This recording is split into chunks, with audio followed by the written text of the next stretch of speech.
Canada's immigration system being a hot mess is a well-established fact, supported most notably by dramatically falling public support for more immigration. In response to this crisis, the Liberals have embedded several immigration measures in their border security bill, Bill C-12. By all accounts, during recent witness testimony that we heard at the Standing Committee on Immigration, the measures they included are not sufficient to truly modernize and fix an utterly failed system. And so Conservatives will propose multiple constructive amendments to the bill in an attempt to improve the legislation and fix Canada's broken immigration system. Here's what we're going to propose and why. This week, British news was dominated by sweeping immigration reforms proposed by the governing Labour Party in response to the ongoing illegal migration and bogus asylum claim crisis, a crisis that has triggered a massive support for the right-wing Reform Party. Those who think that the situation is better on our side of the pond are profoundly wrong. Between January 22 and October of this year, the United Kingdom has had around 375,000 people enter the country and make asylum claims, representing about 0.5% of their overall population. During the same time, Canada had nearly 496,000 claims, or roughly 1.2% of our population today. Liberals have also paired the surge in illegal immigration and bogus asylum claims with allowing record levels of temporary foreign workers and study permits. This situation has strained Canada's public health care system, and other taxpayer-funded social programs past their breaking point, making housing unaffordable, causing a youth jobs crisis, and leading to a heavier reliance on social programs. It has also begun to tear at Canada's social fabric, just as it has in the UK, because rapid, unsustainable immigration levels make pluralism harder to maintain. The volume the Liberals have allowed to enter Canada over the last several years has also made security screening difficult. An explosive news story this week claimed that there are, at a minimum, hundreds of people in Canada with link to a state-sponsored terrorist organization. Last month, the government admitted it didn't know how many criminals it gave citizenship to. And multiple news stories have exposed how Canada's justice system routinely gives leniency to non-citizens convicted of serious crimes in order to allow them to avoid deportation. And actually, just yesterday at our immigration committee, we had an official state that the Liberals have implemented a system, some sort of an app, whereby asylum claimants can self-declare whether or not they are adequately security screened. So we'll need some more information on that. All of these factors have led to a precipitous drop in support for immigration among the Canadian public. Without substantive system change and a return to first principles, as is already taking place in the UK, it is only a matter of time before Canadians lose their patience and the debate on immigration in Canada turns ugly. And so Conservatives will propose a series of substantive reforms to prevent this from happening, presented as amendments to Bill C-12 during its clause-by-clause review at the Security Committee next week. Given the bill's scope, our amendments will have two objectives. The first, truly fix Canada's broken asylum system by reducing incentives for people to make fraudulent claims, making it harder to make fraudulent claims to begin with, processing claims more efficiently, and making it easier to remove people with no legal reason for being in Canada. The second objective will focus on strengthening Canada's border security by modernizing the standards by which non-citizens convicted of serious crimes like sexual assault while in our country can be removed, and making the removal process for non-citizen convicted criminals and those with no legal reason to be in Canada more efficient and more transparent. So the first objective. Of the many areas that require urgent reform in Canada's immigration system, one takes the cake: our profoundly broken asylum system. Once an efficient and compassionate means for Canada to welcome and protect the world's most vulnerable and truly persecuted persons, in the last decade, the system has morphed into a backdoor, lucrative means for illegal economic migrants who wouldn't likely otherwise have a path to permanent residency to skip the line and stay in Canada. The evidence of this is overwhelming. Canada's asylum backlog has exploded from fewer than 10,000 claims in 2015 to nearly 300,000 today under the Liberals. Many stem from individuals who illegally crossed the border after U.S. rejections, spurred by Justin Trudeau's 2017 #WelcomeToCanada tweet. Others surged from Mexico after the Liberals lifted visa requirements without safeguards against fraudulent claims. The system is also starting to be flooded with claims from temporary residents under Liberal policies that lack functional removal mechanisms. The immigration measures in Liberals' Bill C-12 fail to substantively address these problems. Committee witnesses have testified that the system changes Bill C-12 proposes are half measures, certain to face immediate court challenges that will further clog an already overburdened justice system instead of curbing abuse.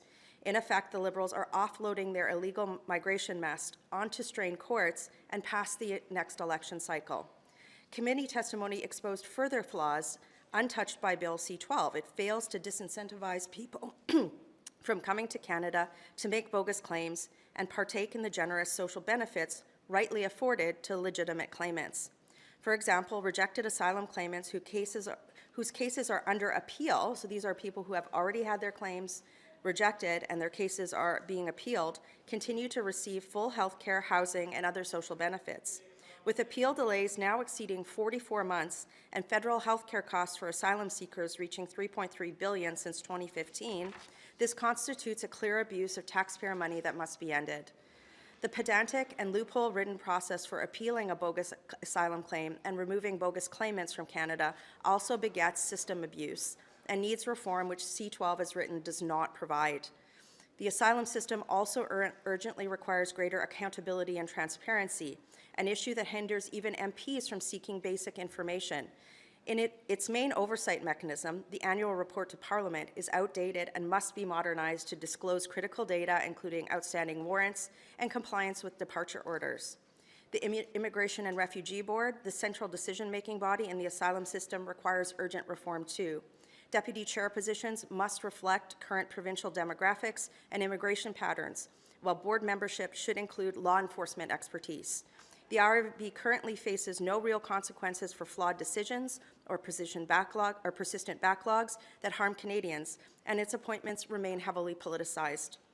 To fix these issues, Conservatives will attempt to amend Bill C-12 to undertake the following system changes: removing the ability of migrants with failed asylum claimants to claim any federal social benefits beyond emergency health care, disallowing asylum claims to be made by nationals of or by those arriving in Canada having transited through a G7 or an EU country, modernizing and strengthening screening requirements, requiring educational institutions who accept foreign students to share the cost of any bogus asylum claims made by foreign students they welcome to Canada, requiring that claims made by migrants who return to their home country while their claim is pending be abandoned, rejecting claims after a claimant is found to have lied to an officer, placing the onus on a claimant to prove that they made their claim in the timely manner, not on the government, requiring asylum claimants arriving in Canada to immediately provide, on the record,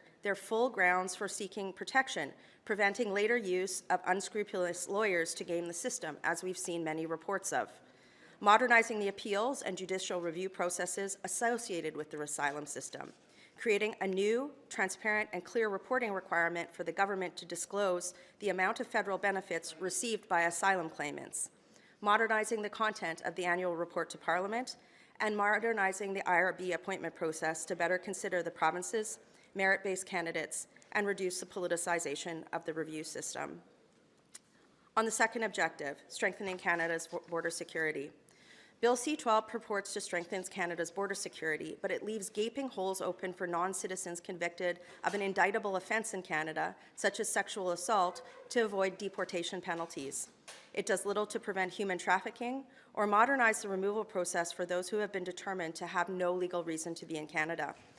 Loopholes in the outdated Immigration and Refugee Protection Act allow non-citizens convicted of serious crimes like sexual assault to avoid deportation if they are sentenced to 6 months less a day or less.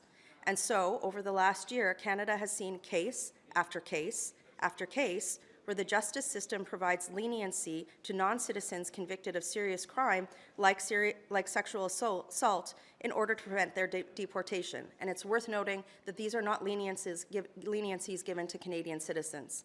For a non-citizen, our laws and practices state that staying in Canada is a privilege, not a right.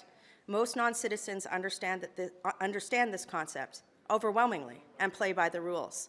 That said, Being convicted of a serious crime should be a minimum standard that Canadian law enforces when it comes to deciding whether or not a non-citizen should be allowed to stay in the country.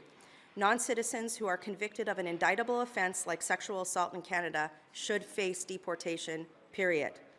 But even facing deportation may not be enough. To be effective, those deportations need to be carried out in an expeditious manner. Recent reports show that the Liberals have lost track of nearly 600 convicted criminals scheduled for deportation. To fix these issues, Conservatives will attempt to constructively amend Bill C-12 and make the following changes to strengthen our borders. Clarify the definition of serious criminality under the Immigration and Refugee Protection Act to be conviction by an indictable offense or a hybrid offense where the Crown proceeded with an indictable charge. Prevent non-citizens ordered removed from blocking deportation by barring repeat pre-removal risk assessments unless substantive new evidence of changed circumstances is presented. Modernizing the time period and process related to the enforcement of removal orders. All of our amendments are designed to be common sense, rooted in needs exposed by recent news reports, and designed to be supportable by all political parties, including the Liberals. But most importantly, they are designed to restore order, fairness, and compassion, and public confidence in Canada's immigration system. Thank you.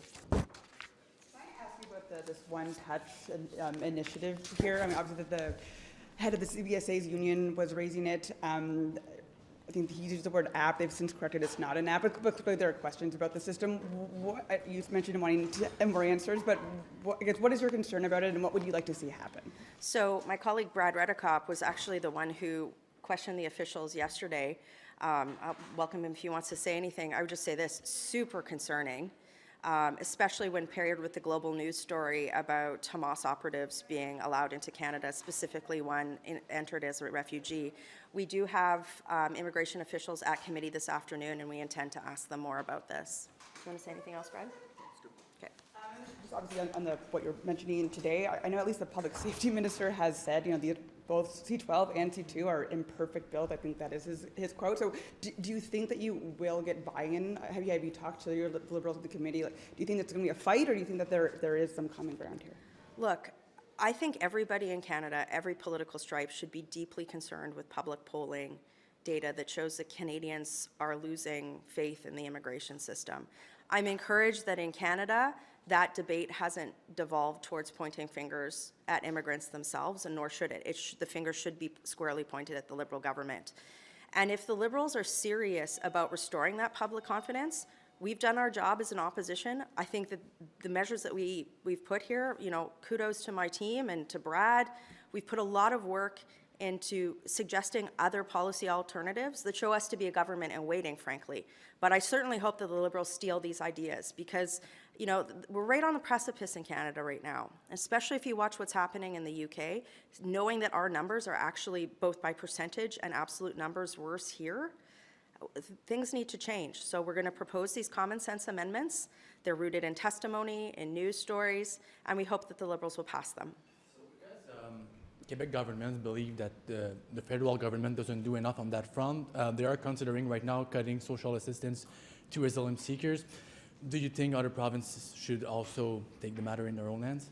Well, within our jurisdiction, we will be proposing amendments that would restrict federal benefits to emergency health care to those who have had failed asylum claims. The numbers that we've seen, for example, on the interim federal health program are shocking, a 1,200% increase over the last decade. This year is on track to be the highest numbers ever. The housing shortage, hotels for refugees, it is a mess, and it's not compassionate. So these are common sense reforms that hopefully will bring public confidence back into the immigration system and restore compassion to legitimate refugees who come here, who wait years to have their claims heard, right? So we're doing our job. Just a clarification question on the amendment to remove most social services for people with failed refugee claims. Is that referring to people who have just failed at the IRB and are waiting a pre-removal risk assessment, or people who have also failed at the pre-removal risk assessment level? Just where would that kick in? Well, as I said, we also think that the appeals process needs to be modernized itself, and we'll be presenting amendments on that front. It's very clear that the appeals process, as I mentioned, I think the wait time is 44 months right now.